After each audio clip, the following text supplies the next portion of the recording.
O detetive bateu a garrafa térmica amassada contra a mesa de metal. O som seco ecoou pela sala fria como um tiro. Marcos não piscou.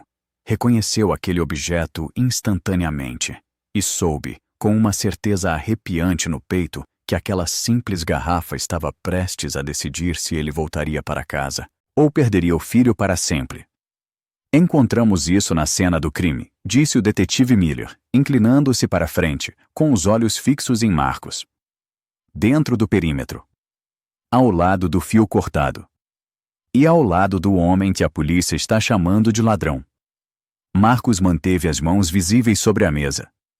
Sentiu o suor frio na nuca, mas seu rosto permaneceu impassível. Eu dei para ele, respondeu Marcos, com a voz firme e grave. Numa noite em que ninguém mais queria procurar. O detetive sorriu, um sorriso sem humor recostou-se na cadeira. Então vamos ver se sua gentileza foi coragem, Marcos, ou o erro mais caro da sua vida. Marcos Olova não era homem de discursos. Ele não tinha o luxo de ser um homem de muitas palavras.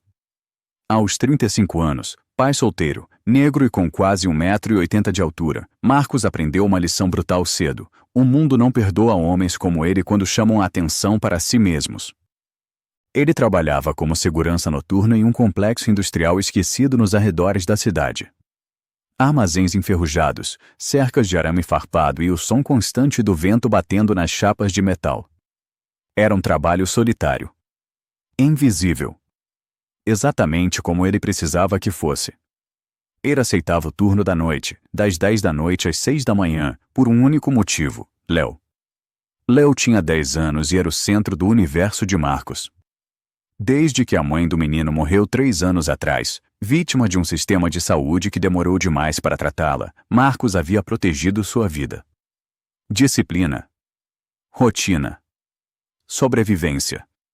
Ele chegava em casa às 6h30 da manhã, fazia café, levava Léo para a escola, dormia 4 horas enquanto o filho estudava e acordava para buscá-lo. Não havia espaço para erros. Sem margem para imprevistos.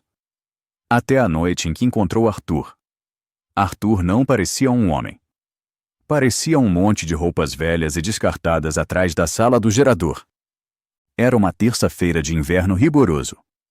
O vento cortava a pele como uma navalha. Marcos fazia sua ronda habitual, lanterna na mão, as botas esmagando o cascalho, quando viu a figura.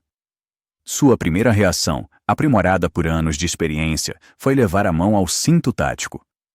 "Quem está aí?" gritou Marcos. Sua voz era imponente, feita para intimidar.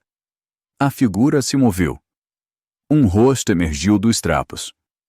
Barba grisalha, pele bronzeada pelo sol e pela sujeira, olhos leitosos por causa da catarata. O homem tentou levantar as mãos, mas elas tremiam violentamente. Não de medo, mas de frio. Um tremor incontrolável que sacudia todo o seu corpo. Ele não estava roubando. Não estava implorando. Não estava gritando. Ele simplesmente existia ali, tentando roubar um pouco do calor que escapava pelas saídas de ventilação das máquinas. "Por favor", sussurrou o homem. Sua voz era um sibilo úmido. Só um pouco de calor." Marcos olhou para a placa acima da cabeça do homem. Entrada proibida, área restrita. Então olhou para os lábios arroxeados do velho. Naquela primeira noite, Marcos pensou em chamar a polícia. Era o protocolo. Era para isso que ele era pago. Mas ele sabia o que aconteceria. A polícia chegaria, trataria aquele trapo humano como lixo e o jogaria em outro canto, talvez mais frio, talvez mais perigoso. Marcos suspirou. O vapor de sua respiração formou uma nuvem no ar gélido. Ele enfiou a mão na mochila. Tirou um sanduíche embrulhado em papel alumínio. "Coma", disse Marcos. "E fique fora do alcance das câmeras." Arthur, como ele viria a saber o nome do homem, pegou o sanduíche como se fosse ouro. Na terceira noite, tornou-se rotina. Marcos trouxe sopa. Café quente em uma garrafa térmica vermelha, a mesma que agora estava amassada na mesa da delegacia. Cobertores velhos que ele tinha em casa. O acordo nunca foi dito em voz alta, mas era sagrado. Marcos deixaria a comida às 2 da manhã. Arthur comeria, se aqueceria e desapareceria antes do amanhecer. Sem nomes. Sem perguntas. Apenas a humanidade silenciosa. Até o dia em que a babá cancelou em cima da hora e Marcos teve que levar Léo para o trabalho. Ele acomodou o menino na cabine de segurança, com um tablet e fones de ouvido. Não saia daqui, Léo. Não toque em nada. Mas Léo era uma criança. E crianças veem tudo. Quando Marcos voltou de sua ronda, encontrou Léo parado, olhando para os monitores de segurança. A tela em preto e branco mostrava Marcos entregando uma tigela de sopa para a figura perto dos geradores. Papai? Perguntou Léo, sem tirar os olhos da tela. Quem é aquele homem? Marcos parou. Ele poderia ter mentido. Poderia ter dito que era um funcionário, ou que estava expulsando um intruso. Mas Marcos não mentiu para o filho. É alguém que o mundo decidiu não ver, filho. Léo se virou para o pai. Seus grandes olhos estavam cheios de confusão. Mas, isso é contra as regras, não é? Você não deveria deixar ninguém entrar. Marcos se agachou até ficar na altura dos olhos do garoto. Escute com atenção, Léo. A voz de Marcos era séria, mas gentil. Existem regras que protegem prédios, dinheiro e bens materiais. E existem regras que protegem as pessoas. Elas nem sempre são as mesmas. Quando você tiver que escolher, escolha as pessoas. Léo não respondeu. Apenas assentiu, guardando aquela frase em algum lugar profundo de sua mente. Então chegou a noite do roubo. Era uma terça-feira. Marcos estava atrasado. Seu carro velho havia quebrado e ele precisava correr para pegar o ônibus.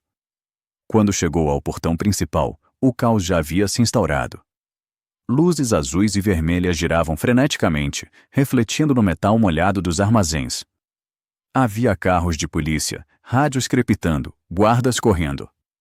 O coração de Marcos parou. Ele correu em direção ao escritório principal. A parede lateral estava destruída. O cofre, que estava parafusado no concreto, havia sido arrancado à força. Cacos de vidro cobriam o chão como um tapete. E no meio daquela zona de guerra, iluminado pelos faróis das viaturas, estava Arthur. Ele estava de joelhos, cercado por 3 policiais. Arthur segurava um pé de cabra enferrujado. Parecia uma criança perdida, olhando em volta, confuso, ofuscado pelas luzes. Peguei ele, gritou o supervisor de Marcos, Sr. Henderson, apontando um dedo acusador. O velho estava armado. Tentou me atacar. Marcos sentiu o estômago revirar. Arthur mal conseguia segurar uma colherada de sopa sem derramar. Jamais conseguiria segurar um pé de cabra para atacar alguém, muito menos arrancar um cofre de meia tonelada da parede. Alguém precisava de um bode expiatório. Rápido. E Arthur? Arthur era o bode expiatório perfeito. De volta à sala de interrogatório, o tempo parecia ter parado. O detetive Miller empurrou um pedaço de papel na direção de Marcos. Aqui está a sua saída, Marcos. A voz do detetive era sedutora, quase amigável. A empresa quer encerrar isso hoje. O seguro paga, encerramos o caso. Só precisamos que você confirme a história. Marcos olhou para o papel. Era uma declaração pré-digitada. Dizia que Arthur havia roubado o cartão de acesso de Marcos. Dizia que Arthur havia sido agressivo. Dizia que Marcos havia sido coagido. Assine, insistiu o detetive. Diga que o velho o ameaçou. Que você estava com medo. Marcos leu as palavras. Eram mentiras. Mentiras que condenariam um inocente à morte na prisão. E se eu assinar? Perguntou Marcos. Você vai para casa, respondeu Miller imediatamente. Seu filho dorme na própria cama esta noite. Você mantém sua licença de segurança.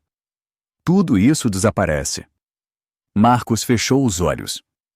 Viu a imagem de Léo esperando no portão da escola. Viu o pequeno, mas seguro apartamento que chamavam de lar.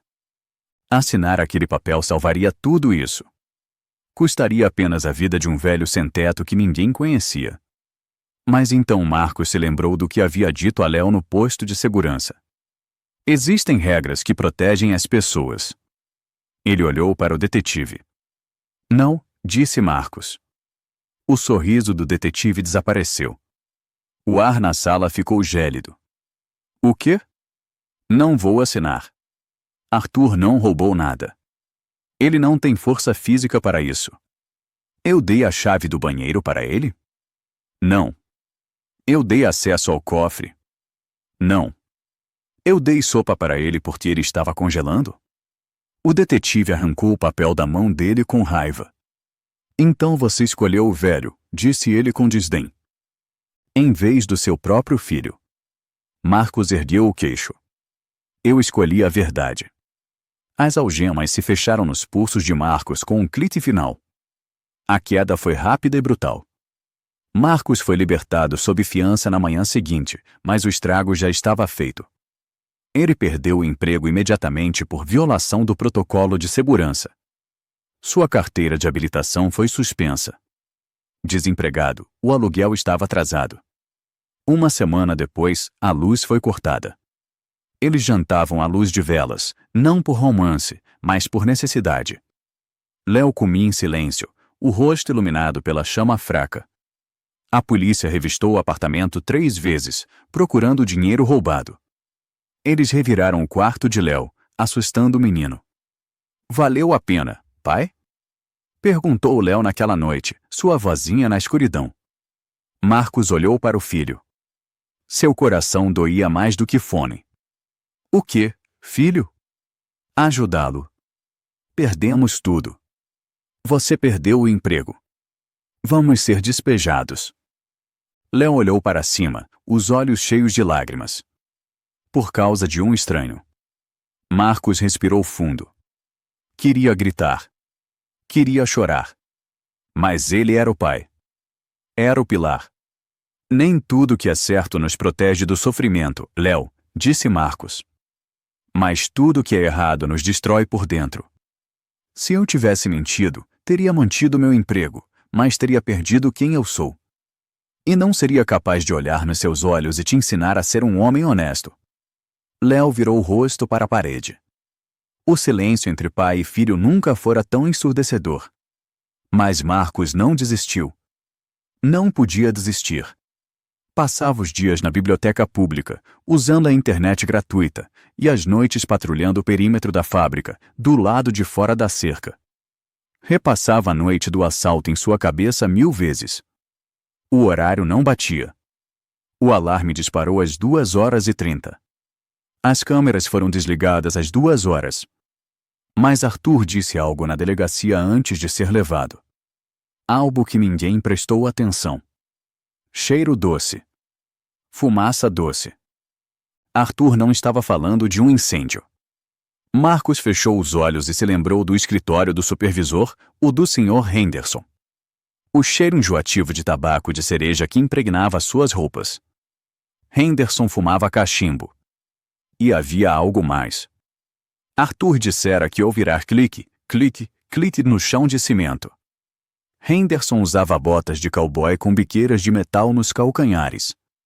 Ele adorava fazer barulho ao caminhar pelos corredores vazios. Marcos sabia. Não era uma prova, era um palpite. Mas era tudo o que ele tinha. Henderson dirigia uma caminhonete Ford azul. Marcos rastreou as redes sociais de seu ex-chefe. E lá estava, uma foto postada 2 dias após o roubo. Henderson em um barco novo, sorrindo, com a legenda, aposentadoria antecipada. Marcos imprimiu a foto. Ele reuniu as anotações sobre os horários das câmeras, que só podiam ser desligadas com a senha de um supervisor. Ele não foi à polícia. Eles não o ouviriam. Ele foi direto falar com o vice-presidente da empresa. Esperou no estacionamento por 6 horas, na chuva, até o homem sair. Sr. Sterling, vocês demitiram o homem errado. Marcos gritou, encharcado até os ossos, agarrando a maleta de plástico contra o peito. Os seguranças tentaram impedi-lo, mas Marcos não recuou. Verifiquem o GPS da caminhonete do Henderson de terça à noite. Verifiquem a conta bancária dele. O ladrão não é o velho dormindo na rua. O ladrão é quem tinha a combinação do cofre. Uma semana se passou. Uma semana de macarrão instantâneo e o medo de que cada batida na porta fosse oficial de justiça. Então, numa sexta-feira de manhã, o telefone tocou. Era o detetive Miller. Sua voz estava diferente. Menos arrogante. Mais cansada. Senhor Holloway. O senhor precisa vir à delegacia. O estômago de Marcos revirou. Ele olhou para Léo, que tomava o último gole de leite.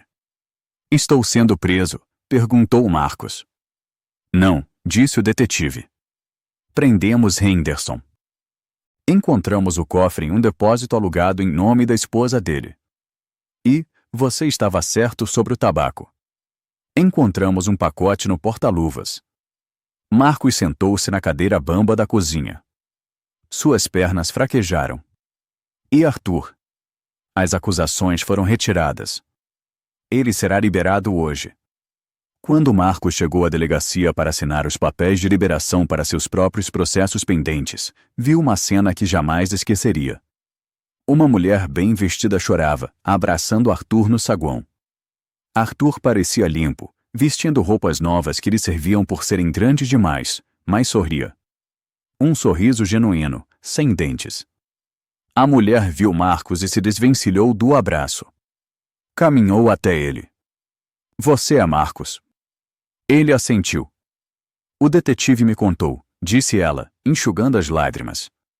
Ele disse que você se recusou a incriminar meu pai. Disse que você perdeu tudo para proteger um homem que mal conhecia. Ele é inocente, disse Marcos simplesmente. Eu o procurei por 5 anos, disse a mulher. Ele desapareceu depois que minha mãe morreu. A demência, ele se perdeu para sempre. Eu pensei que ele estivesse morto. Você trouxe meu pai de volta para mim. Ela tirou um cartão da bolsa. Não tenho uma fortuna para te dar, Marcos. Não sou milionária. Mas tenho uma empresa de logística no estado vizinho. É um lugar tranquilo. Sem cercas de arame farpado. Sem supervisores corruptos. Ela olhou para Léo, que estava ao lado do pai, segurando sua mão com firmeza. Precisamos de um gerente de frota. Alguém honesto. Alguém que entenda que as pessoas valem mais do que a carga. O salário é justo. E tem uma escola excelente a 2 quarteirões daqui. Marcos pegou o cartão. Suas mãos tremeram um pouco. Ele olhou para Léo. Léo olhou para Arthur, que assentiu timidamente. Então o menino olhou para o pai. O orgulho no rosto do menino brilhava mais do que qualquer medalha. Aceite, pai, sussurrou Léo. 6 meses depois. O inverno havia chegado novamente, mas desta vez o frio estava lá fora. O novo apartamento era simples, mas tinha aquecimento central.